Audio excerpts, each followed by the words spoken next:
Bonjour à tous, bonjour à toutes, je suis la sœur Nadège et je suis très contente de vous retrouver dans cette vidéo. Et aujourd'hui, le Seigneur m'a mis à cœur de partager avec vous la parole de Dieu. Donc j'espère en tout cas que vous allez bien et que vous pourrez suivre la vidéo jusqu'au bout. J'essaierai de ne pas être trop longue, mais j'ai un message pour toi mon frère, j'ai un message pour toi ma sœur et je prie vraiment que l'Éternel te fasse du bien en cet instant. Donc si tu le peux, prends avec moi la parole de Dieu car nous allons lire un passage biblique dans 1 Samuel chapitre 1 versets 1 à 18. Donc, je te laisse quelques instants pour prendre ta Bible dans 1 Samuel chapitre 1, versets 1 à 18. Alors, c'est un passage que nous connaissons tous, où il s'agit de Anne, la mère de Samuel. Nous savons tous qu'elle a fait un vœu parce qu'elle était stérile et qu'elle voulait un enfant mâle et qu'elle l'a consacré à l'Éternel. Mais aujourd'hui, je vais partager quelque chose que le Seigneur m'a mis à cœur qui vient en complément du vœu. Je ne vais pas parler forcément du vœu aujourd'hui, du vœu que Anne a fait, mais il y a des clés que le Seigneur m'a enseignées dernièrement et c'est ça que je vais partager avec vous. Donc prenez 1 Samuel, donc dans l'Ancienne Alliance, l'Ancien Testament, 1 Samuel chapitre 1er, versets 1 à 18. Et je lis la parole de Dieu.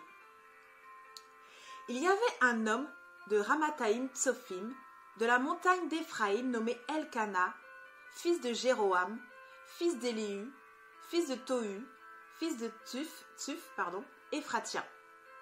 Il avait deux femmes, dont l'une s'appelait Anne et l'autre Pénina. Pénina avait des enfants, mais Anne n'en avait point. Chaque année, cet homme montait de sa ville à Silo pour se prosterner devant l'Éternel des armées et pour lui offrir des sacrifices. Là se trouvaient les deux fils d'Élie, Ophni et Phiné, sacrificateurs de l'Éternel. Le jour où Elkana offrait son sacrifice, il donnait des portions à Pénina, sa femme, et à tous les fils et à toutes les filles qu'il avait d'elle. Mais il donnait à Anne une portion double, car il aimait Anne que l'Éternel avait rendue stérile. Sa rivale lui prodiguait les mortifications pour la porter à sérité de ce que l'Éternel l'avait rendue stérile. Et toutes les années, il en était ainsi. Chaque fois qu'Anne montait à la maison de l'Éternel, Pénina la mortifiait de la même manière, alors elle pleurait et ne mangeait point. Au verset 8, Elkana, son mari, lui disait « Anne, pourquoi pleures-tu et ne manges-tu pas? Pourquoi ton cœur est-il attristé? Est-ce que je ne vaux pas pour toi mieux que 10 fils ?» Anne se leva après que l'on eut mangé et bu à Silo.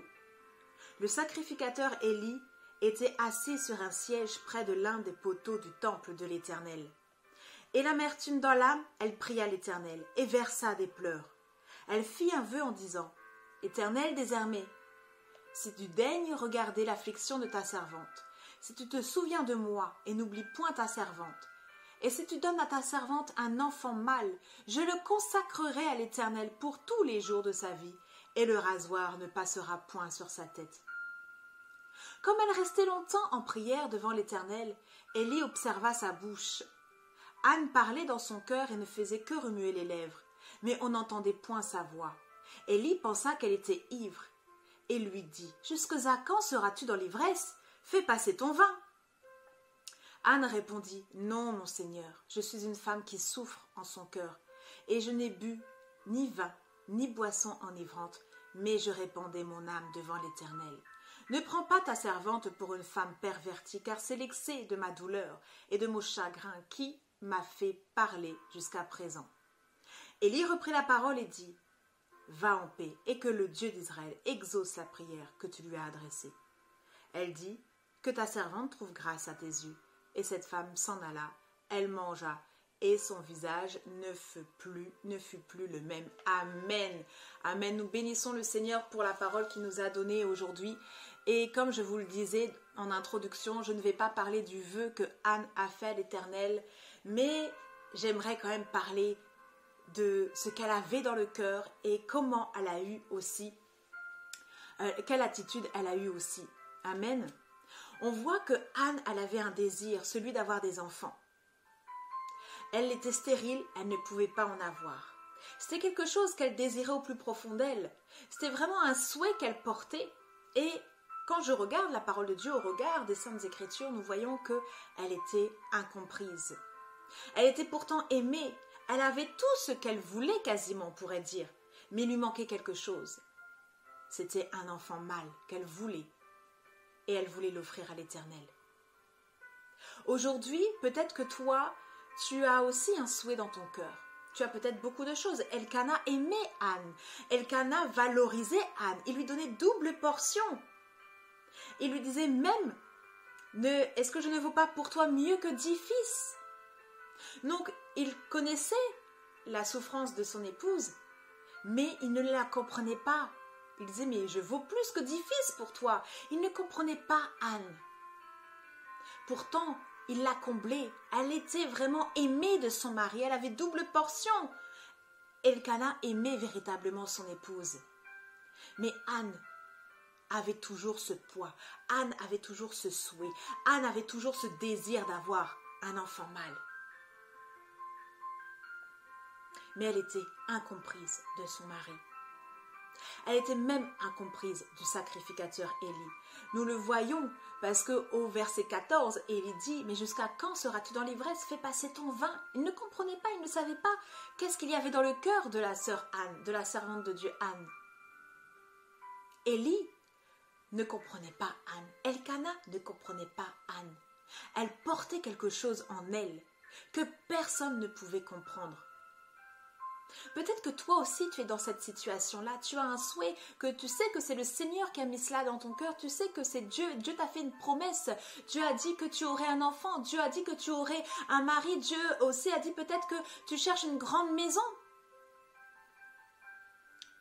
Et tu as cela dans le cœur, et pourtant tu te sens incomprise. On pourrait te dire pourquoi tu cherches une grande maison, tu as déjà une belle maison, tu as déjà un jardin, etc. Pourquoi tu veux encore une maison plus grande? Parce qu'il faut savoir que Anne était choyée de son mari. Elle avait tout ce qu'elle voulait, si je peux parler ainsi. Peut-être que toi, tu as déjà la grande maison, mais tu veux une maison encore plus grande, mais Dieu sait ce qu'il y a dans ton cœur. Toi seul sais aussi ce qu'il y a dans ton cœur. Peut-être que tu veux une maison encore plus grande parce que tu veux recevoir des personnes qui sont à la rue, qui cherchent un hébergement et la maison dans laquelle tu es, tu n'as pas suffisamment de place pour recevoir toutes ces personnes-là et tu veux acheter plus grand pour pouvoir recevoir. Peut-être que tu cherches aussi la promotion. Tu as déjà un bon poste. On pourrait te dire, mais pourquoi tu veux la promotion? Tu as déjà un bon salaire qui te permet d'honorer tes factures. Pourquoi tu veux la promotion? Mais toi, tu sais pourquoi tu veux la promotion. Parce que Dieu t'a dit, Dieu t'a parlé. Et tu sais que si tu occupes ce poste-là, tu pourras faire passer ces principes divins dans l'entreprise dans laquelle tu es. Peut-être aussi que du coup, tu auras un meilleur salaire et que toi, ton souhait, c'est de financer le royaume de Dieu, financer les croisades, aider les saints serviteurs qui sont dans le besoin. Mais on pourrait te dire, mais tu as déjà un bon salaire. Il y a quelque chose dans ton cœur que tu veux voir l'exaucement, que Dieu t'a parlé. Tu sais que ce que tu as dans le cœur ne vient pas de toi, ce n'est pas charnel. C'est Dieu qui a déposé cela dans ton cœur. Et tu portes ce désir-là. Et tu n'as pas encore vu l'exaucement. Et cela dure depuis plusieurs temps. Tu dis, oh, j'aurai ma grande maison, oh, je serai promu, oh, si, oh, ça. Et tu ne vois toujours rien. Tu entends plutôt que les critiques des péninas qui t'entourent. Il faut savoir que Anne était entourée donc de Pénina qui l'a mortifiée. Elle était entourée d'Elkana qui était un mari aimant qui lui donnait tout ce qu'il pouvait lui donner. Mais il ne la comprenait pas pour autant. Et elle était entourée d'Élie. Élie qui était le sacrificateur qui pourrait représenter ton autorité, qui pourrait représenter ton pasteur. Mais qui ne comprenait pas pour autant. Il va peut-être plutôt l'enseigner le contentement.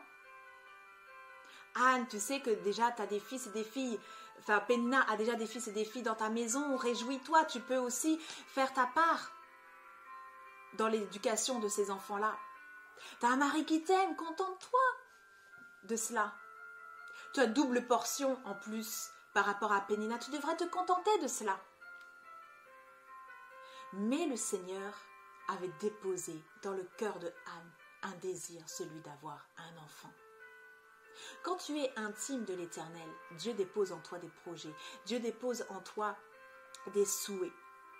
Parfois, ça prend du temps dans l'exaucement, mais assurément, tu vas avoir l'exaucement. Assurément, tu vas avoir la victoire. Anne a eu la victoire. Si elle avait écouté Pénina, elle continuerait de pleurer. Si elle avait écouté Elkana, elle aurait dit en effet, tu vaux plus que 10 enfants. Pourquoi je vais devoir prier, pleurer? Pourquoi je pleure pour un fils alors que toi, tu vaux plus que 10 fils? Si elle écoutait Élie, le sacrificateur, elle aurait dit, ah oui, c'est vrai, je dois apprendre le contentement, Seigneur, merci. Mais elle avait un désir qui n'était pas charnel, un désir qui venait du cœur de Dieu. Parce que Dieu cherchait un prophète. Il y a un désir dans ton cœur que tu as, qui vient du Seigneur, qui n'a pas encore vu l'exaucement. Mais je voudrais t'encourager aujourd'hui à persévérer. N'écoute pas les Pénina, n'écoute pas les Elkana, n'écoute pas les Élie. Je t'encourage véritablement. Et qu'est-ce qu'elle a fait, Anne? Anne, elle a fait quelque chose de très intéressant. Elle est allée à Silo. Alors Silo, c'est le lieu du repos. Elle est montée à Silo. Quand tu montes quelque part, quand tu montes vers Dieu, c'est que tu te consacres à Dieu. Je t'encourage vraiment à prendre des temps de consécration avec ton Seigneur pour te fortifier, pour prier. Arrête tes activités quelques instants. Ferme ton téléphone, ferme ton ordinateur, mets pause sur ton travail et prends du temps pour monter à Silo, le lieu du repos. Là où tu es, tu as les critiques. Là où tu es, tu te sens oppressé certainement. Là où tu es, tu as tout ce quotidien qui vient t'entourer, t'étouffer. Et tu n'arrives peut-être pas à prier, mais monte à Silo.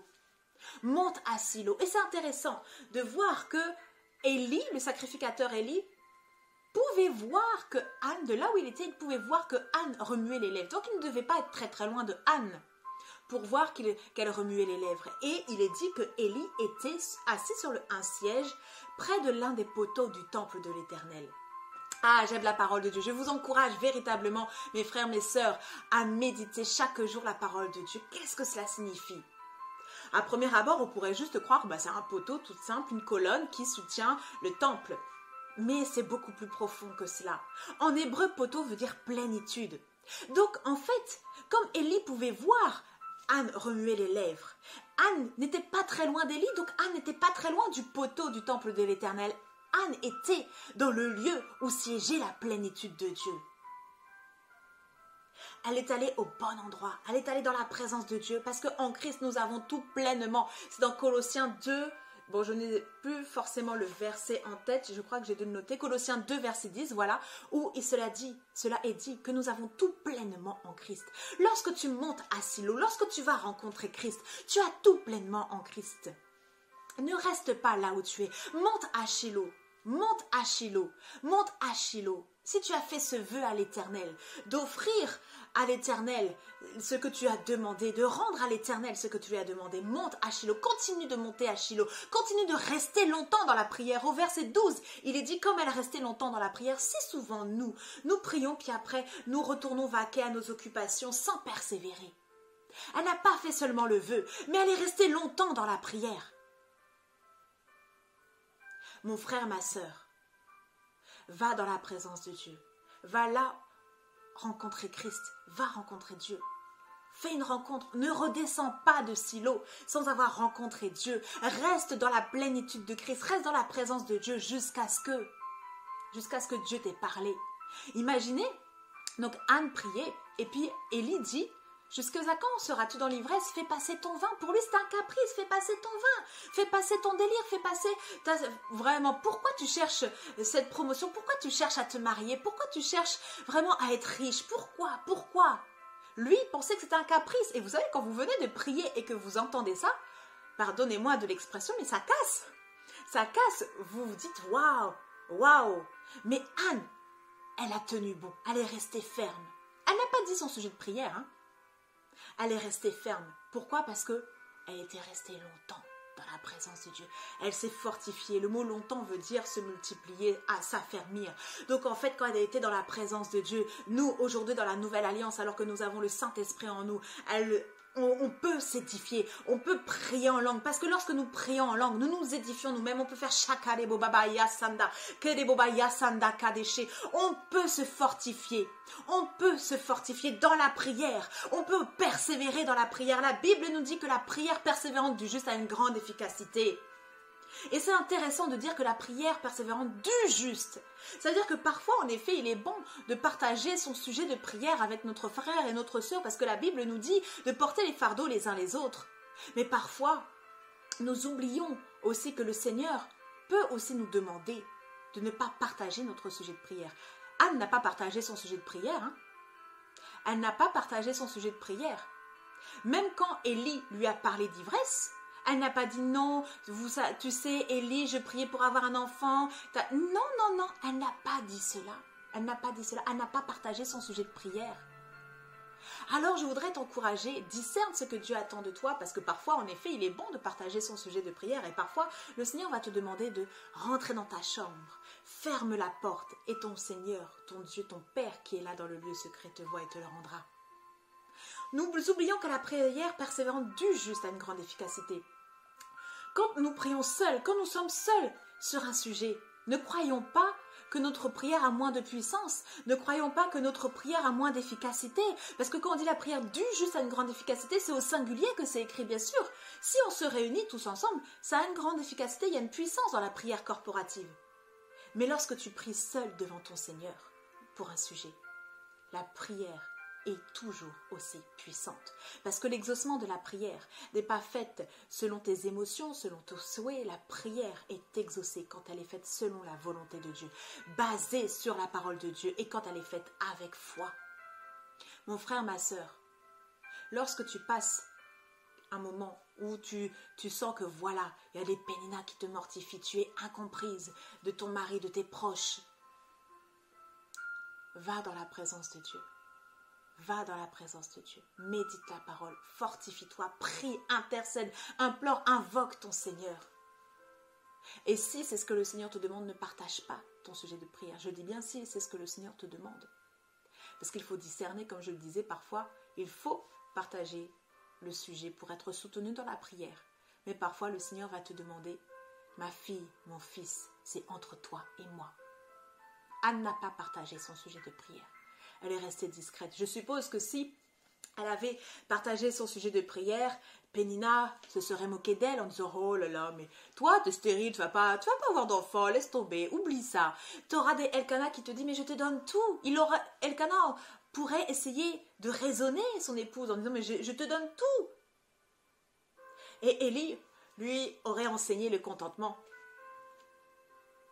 Parfois, il est bon d'aller dans le lieu secret, de se fortifier, de prier en langue, d'adorer le Seigneur, de chercher la face de Dieu, d'intercéder.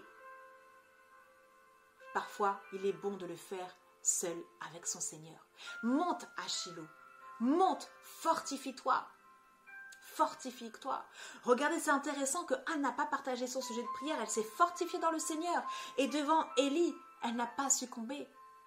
La prière, quand tu pries, elle te rend forte. Quand tu pries, tu t'édifies. Quand tu sors d'un moment de prière avec le Seigneur, lorsque tu as rencontré ton Dieu, tu n'es plus la même. La Bible nous dit, au verset 18, elle mangea et son visage ne fut plus le même. Lorsque tu pries assurément, lorsque tu pries selon la volonté de Dieu, avec foi, basée sur la parole de Dieu, assurément Dieu te donne la victoire. Parce qu'il a tout accompli.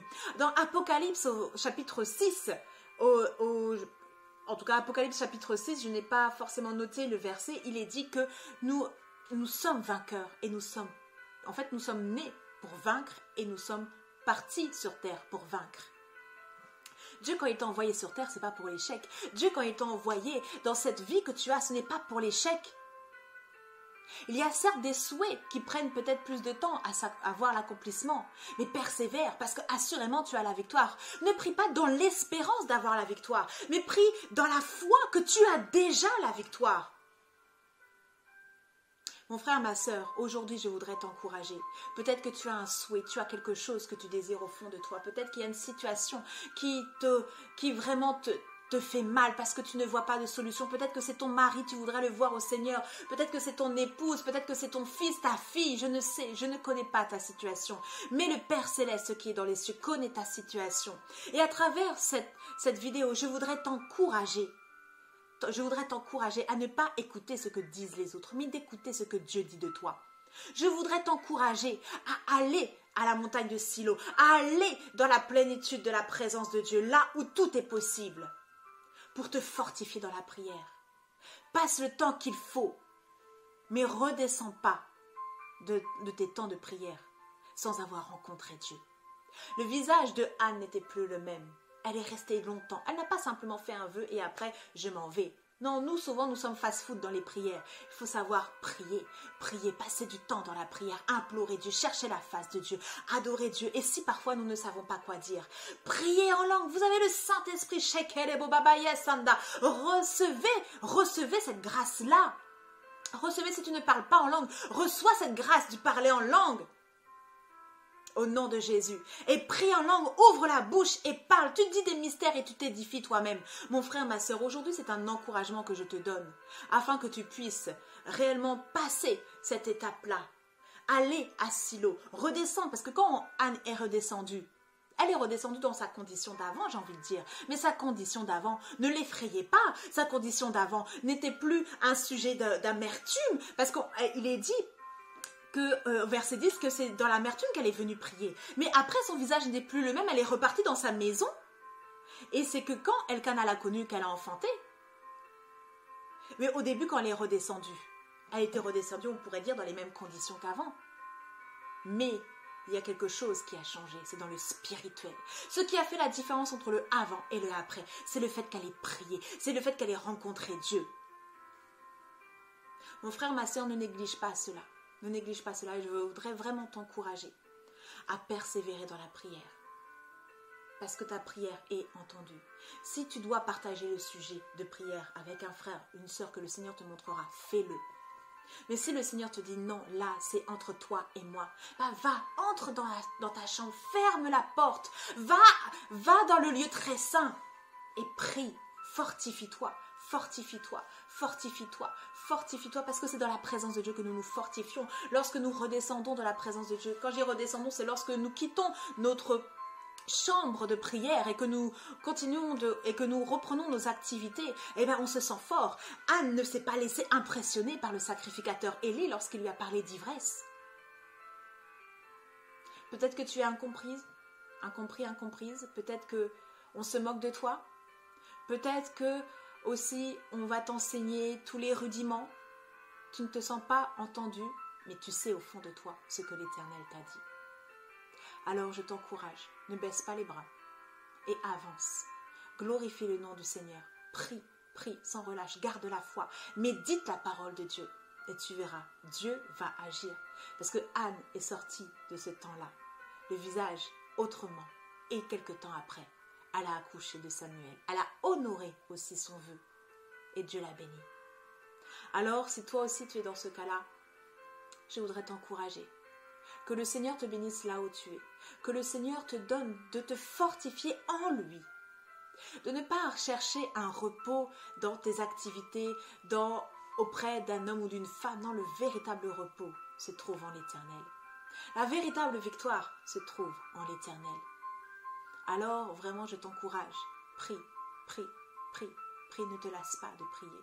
Car la prière de juste a une grande efficacité. Aucune parole de l'Éternel ne retourne à lui sans avoir fait de l'effet. Alors, mon frère, ma soeur, je te bénis ainsi que tu puisses vraiment avoir cette volonté, cette force d'aller à Silo, dans la plénitude de la présence de Dieu, où tu as tout pleinement en lui, de rencontrer ton Seigneur et de recevoir la grâce que tu attends. Sois béni. Je te bénis au nom du Seigneur. Je bénis ton foyer, ta famille et je vous dis à très bientôt.